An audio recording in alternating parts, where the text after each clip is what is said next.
है कि भारत पर अरबों का आक्रमण। तो भारत पे अरबों का आक्रमण हुआ था। तो भारत पे अरबों का आक्रमण कैसे हुआ, उस पर पहले हम लोग बात करेंगे। तो लगभग 632 ईस्वी में हज़रत महमूद की मृत्यु के उपरांत, यानी हज़रत महमूद की मृत्यु हुई, उसके उपरांत 8 वर्षों के अंदर ही महमूद के उत्तराधिकारी सीरिया, मिस्र और उत्तरी अमेरिका, स्पेन, ईरान को जीत लिया गया। यानी हज़रत महमूद की जब मृत्यु हो गई तो उसके जो उत्तराधिकारी थे सीरिया, मिस्र, उत्तरी अमेरिका, स्पेन, ईरान को जीत लिया। इस समय खलीफा का साम्राज्य फ्रांस का लायर नामक स्थान को लेकर अक्सास एवं काबुल के नदी तक फैल गया था। उसके उत्तराधिकारी किसके? तो हज़रत महमूद के मृत्यु के बाद इस विजय अभियान को प्रेरित अरबियों की लालचियों आंखों भारतीय सीमा पर पड़ी। इन्होंने जल एवं थल दोनों मांगों का उपयोग करते हुए भारत के अनेक धावे बोल पर 712 ईस्वी तक इन्हों कोई महत्वपूर्ण सफलता प्राप्त नहीं हुई। यानी कि वो जो है उसके उत्तराधिकारी हज़रत महमूद की मृत्यु के बाद ही उसके उत्तराधिकारी जो है भारत पर आक्रमण किए, लेकिन वो सफल नहीं रहे। ठीक है, अगला महत्वपूर्ण सफलता नहीं हुई। सिंध पर अरबों के आक्रमण के पीछे कारणों के विजय के विद्वान का मानना है कि इराक का शासन अल हज्जाज कौन था? अल हज्जाज भारत का समापनता के कारण इसे जीतकर समापन बनाना चाहता था। यानी इराक का जो था, ये इम्पोर्टेंट लाइन है, इराक का अल हज्जाज भारत को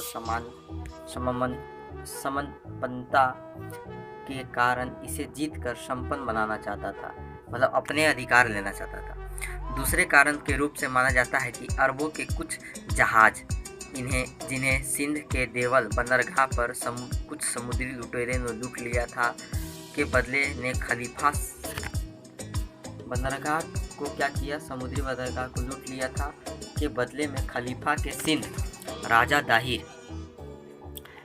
राजा दाहिर को क्या किया? तो सिंध के राजा दाहिर से जुर्माना की मांग की, है ना। उसके बंदरगाह पर कब्जे के लेने के बाद सिंध के दाहिर राजा को जुर्माना की मांग की। बदले में दाहिर ने असमर्थता जताते हुए कहा कि उसका उन डाकुओं पर कोई नियंत्रण नहीं है। इस जवाब से खलीफा क्रुद्ध होकर सिंध आक्रमण करने के लिए निश्चित किया। देखिए, ये क्या थे, अरबियों लोग जो थे वो क्या करते थे, वो माल एक देश से दूसरे देश मतलब अपने यहाँ ले जाते थे। कुछ पश्चात अनुरोध क्या हुआ कि सिंध के राजा दाहिर जो थे वो क्या समुद्र जो है सिंध का, वहाँ पर ये अरबियों लोग का कुछ सामान कोई वहाँ के नज़दीकी लोग लूट लिए उसी का। तो अब ये जो अल हज्जाज जो था वो भारत पर क्या बोला कि मेरा जो भी सामान लूटा है वो वापस कर दे। तो वापस नहीं कर पाया क्योंकि वो जानता ही नहीं था राजा दाहिर कि क्या होने वाला है। तो इसी के बदले अल हज्जाज ने क्या किया कि तुम अगर सामान वापस करो, जुर्माना दो, नहीं तो मैं तुम पे हमला कर दूंगा। तो वही हुआ। इसी वजह से यहाँ देखो, इसी वजह से खलीफा ने क्रुद्ध होकर सिंध पर आक्रमण करने का निश्चय किया। लगभग 712 में अल हज्जाज के भतीजे एवं दामाद मोहम्मद बिन कासिम 17 वर्षीय अवस्था में सिंध के अभियान पर सफल नेतृत्व किया।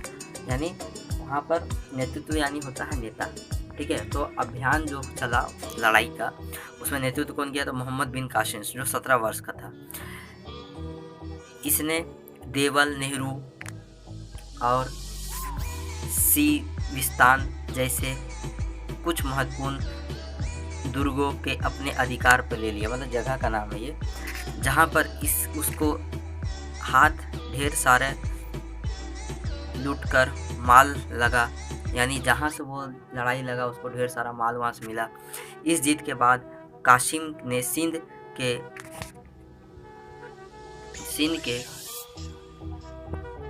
का क्या नाम है? तो बहमानवाद,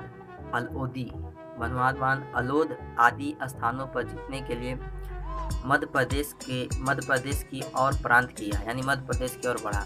714 ईस्वी में इज्जाल की ओर से 715 ईस्वी में खलीफा की मृत्यु के उपरांत मोहम्मद बिन कासिम को वापस बुला लिया गया। यानी कि अरबियों में 1714 में इज्जाल और खलीफा की मृत्यु हुई, जिसके कारण मोहम्मद बिन कासिम को वापस अरबी आना पड़ा। संभावत है कि सिंध विजय अभियान में मोहम्मद बिन कासिम की वहाँ का बौद्ध भिक्षुओं की सहायता की थी और अरब की राजनीतिक स्थिति को समान ना होने के कारण दाहिर ने अपने पुत्र, दाहिर का जो पुत्र था सिंध का राजा था, जय सिंह और बहमानावाद पर पुनः कब्जा करने के लिए भेज दिया गया। तो जय सिंह का पुत्र जो था बहमानावाद को दोबारा कब्जा करने के लिए भेज दिया गया। सिंध पर राजपाल जैतुंद कौन थे? राजपाल या राजपाल से याद कर सकते हैं। राजपाल ने जयसिंह को हराकर बंदी बना लिया, जयसिंह को हरा दिया और बंदी बना लिया। और उसके बाद कालांतर में कई बार जैनुद ने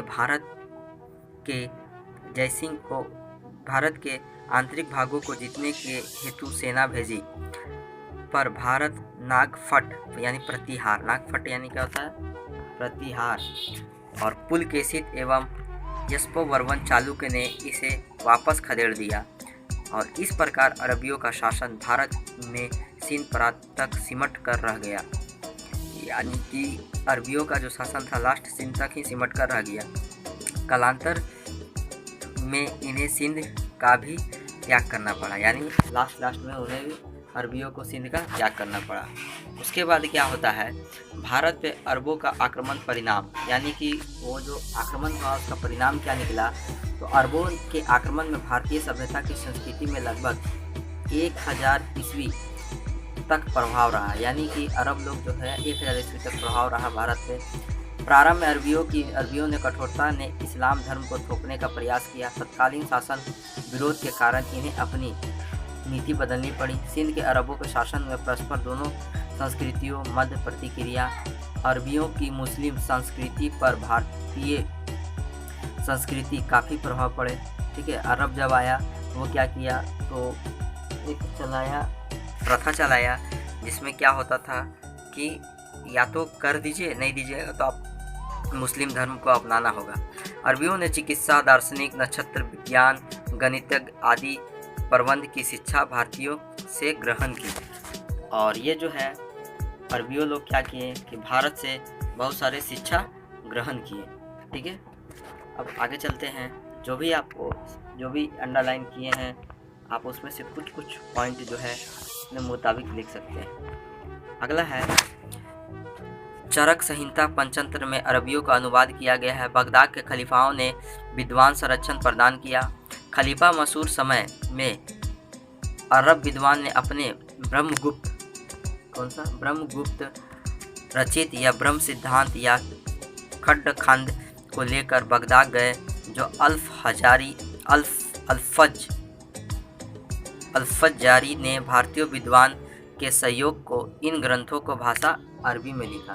यानी अरबी का भाषा क्या चीज़ था? अरबियों का था। अरबी के लोग का भाषा अरबी थे। अरबों ने भारत के अन्य विजित प्रदेशों तरह धर्म आधारित राज्य स्थापित पर्यंत नहीं की। हिंदुओं को महत्व पदों को बैठाया। इस्लाम धर्म की हिंदू धर्म के सहिष्णुता प्रदर्शन किया और अरबों के सिंध पर विजय कर आर्थिक क्षेत्र पर प्रभाव पड़ा। अरब से जाने वाले व्यापारियों को पश्चिम समुद्री तट पर एशिया का प्रभाव का विस्तार किया। यह स्वाभाविक था कि भारतीय व्यापारी समय की राजनीतिक शक्तियों पर दबाव डालते हैं कि वे व्यापारी अरबियों के प्रति सहानुभूतिपूर्ण रुख अपनाएं। उसके बाद अगला आता है त्रिपक्षीय संघर्ष। ये क्या है? तो हर्ष के शासन काल में कन्नौज का नियंत्रण उत्तर भारत के प्रभुत्व प्रतीक माना जाता है। अरबों के आक्रमण के उपरांत भारतीय प्रायद्वीप के अंतर्गत 3 महत्वपूर्ण शक्तियां प्रकाश आई थी। पहला गुजरात का राजपूताना के गुज्जर का प्रतिहार, दूसरा क्या दक्कन, तीसरा क्या दक्कन का राष्ट्रकूट और चौथा या बंगाल के पाल शासक। ये 3 चीज़ें हैं जो उपरांत भारतीय प्रायद्वीपीय पे 3 महत्वपूर्ण शक्तियाँ प्रकाश डालती है। तो कौन कौन सी हैं जिसमें लड़ाई हुआ? तो गुजरात का राजपूताना जिसको गुज्जर प्रतिहार, दक्कन के राजपूत और बंगाल के पाल शासक। कनौज के अधिक के लेकर लगभग 200 वर्षों तक इन महाशक्तियों के बीच का संघर्ष के त्रिपक्षीय संघर्ष कहा गया है। यानी 200 वर्षों तक ये युद्ध चलते रहा भारत में। उसके बाद अगला पॉइंट है, प्रश्न उठता है कि कनौज के संघर्ष के कारण क्यों बना? हर्ष के बाद उत्तर भारत के सर्वाधिक नगर होने के कारण गंगा नदी के किनारे स्थित से व्यापारी दृष्टि महत्वपूर्ण होने के कारण गंगा जमुना के बीच होने से उत्तर भारत के उपजाऊ क्षेत्र है। आपको पता है गंगा जमुना ये सब नदी जो है एक प्रायद्वीपीय नदी है, जिसके कारण से यहाँ पर उपजाऊ होती है। और क्षेत्र के 3 महाशक्तियों की राजनीतिक महत्वाकांक्षाएं के प्रति हेतु उपयुक्त क्षेत्र से होने के कारण कन्नौज का संघर्ष क्षेत्र बना रहा। त्रिपक्षीय संघर्ष में शामिल हुए राजपूतों की शक्ति ने दक्षिण से उत्तर भारत पर आक्रमण किया। तो दक्षिण यानी नीचे से उत्तर भारत पर आक्रमण करने वाली एक उत्तर भारत की राजनीति में दखल देने वाली दक्षिण प्रांत की शक्तियां बनने का गौरव प्राप्त किया। उसके बाद कौन कौन से हैं? तो त्रिपक्षीय में भाग लेने वाले महत्वपूर्ण शासक कौन से हैं? तो पहला था गुजर प्रतिहार। गुजर प्रतिहार का जो शासन काल देखते पहले था वत्सगज कब था? तो 783 से 795। उसके बाद है नाग भट्ट द्वितीय, इसका कब था? तो 795 से 833। फिर रामभद्र, इसका कब था? 833 से 836। उसके बाद मिहिर भोज, इसका कब था? तो 836 से 879। महेंद्र पाल, इसका कितना था? 890 से 910। देखिए इसको आप लोग याद नहीं कीजिए, बस कहानी की जैसा दिमाग पर बस बैठाए रहते हैं। जो इम्पोर्टेंट रहेगा याद करने के लिए वो हम बताएंगे, अभी कुछ याद नहीं करना है, अब खाली सुनिए कहानी के जैसा। अगला है राजकूट। तो राजकूट में कौन था? तो ध्रुव जो थे वो 769 से 793। गोविंद तृतीय 793 से 814। ये सब नाम है, खाली याद रखिएगा। उसका है महोदवर्ष कृष्ण द्वितीय, ठीक है। तो यही सब छोटे छोटे जो है वो अभी युद्ध ही हैं। अब अगला पेज में आते हैं। अब तीसरा जो है, ये तो 3 त्रिपक्षीय प्रांत है उसके बारे में। फिर इंद्र तृतीय था जो 914 से इतना। फिर उसके बाद आइए पाल था। तो पाल का ये कब था? पाल वही बंगाल 770 से 814। धर्मपाल के बारे में है, देवपाल, विगतपाल, नारायण पाल, ये सब। आइए त्रिपक्षीय के बारे में जानते हैं। तो त्रिपक्षीय संघर्ष की शुरुआत प्रतिहार शासक वत्सराज की जब इसे कन्नौज पर शासन करने वाले तत्कालीन आयुध शासक इंद्रायुध को प्रस्थ पर उत्तर भारत पर अपना आधिपत्य जमाने का प्रयास किया। संघर्ष के प्रथम चरण के प्रतिहार नरेश वत्सराज, पाल नरेश, धर्मपाल, राजकूट नरेश ध्रुव पर संघर्ष किया। तो ये सब संघर्ष किया। धर्मपाल को पराजित करने के उपरांत वत्सराज के ध्रुव संघर्ष हुआ, जिसमें विजयी ध्रुव उत्तर भारत के अधिक दिनों तक ना रुक कर वापस दक्षिण भारत चले गए। मतलब कि विजय जो है उसे नहीं हुआ, इसीलिए वो दक्षिण चला गया। दक्षिण भारत दक्षिण की ओर चला गया। राजकूट नरेश ने हारने के उपरांत में कुछ समय प्रतिहार में शासन हस्तोत्साहित रहे। इसी समय फायदा उठाकर पाल नरेश धर्मपाल के जो कन्नौज पर आक्रमण कर इंद्रयुद्ध पर को अपरस्त करने का संरक्षण में चाकयुद्ध को कन्नौज की राजगद्दी पर बैठाया। ठीक है, मतलब कि इसका फायदा उठाया। पाल के शासन की यह सफलता प्रतिहार शासकों के लिए असहनीय थी। अतः वत्सराज के पुत्र नागभट्ट द्वितीय ने कनौज पर आक्रमण का अधिकार कर लिया। तो वत्सराज का जो बेटा था नागभट्ट द्वितीय, उसने आक्रमण कर अधिकार ले लिया। और धर्मपाल के परांत करने के कुछ दिन बाद नागभट्ट द्वितीय ने राजपूत गोविंद तृतीय के परांत होने पड़ा। इस पराजय में गुर्जर प्रतिहार की शक्ति काफी क्षीण हो गई और कालांतर के प्रांत शासक ने धर्मपाल की मृत्यु के उपरांत एक बार फिर नागभट्ट द्वितीय कनौज अधिकार पर का प्रयास किया। वह सफल भी हुआ और इसे कनौज की अपनी राजधानी बनाई। तो कनौज के अधिकार पर वह सफल भी हुआ धर्मपाल की मृत्यु के बाद, और वो अपनी राजधानी कनौज बनाई। अगला है, यद्यपि वे सभी साम्राज्य अपने लड़ते रहते थे, फिर भी उन्हें एक बड़े भूभाग की स्थायी जीवन की परिस्थितियाँ कायम की और कला और साहित्य संरक्षण प्रदान किया।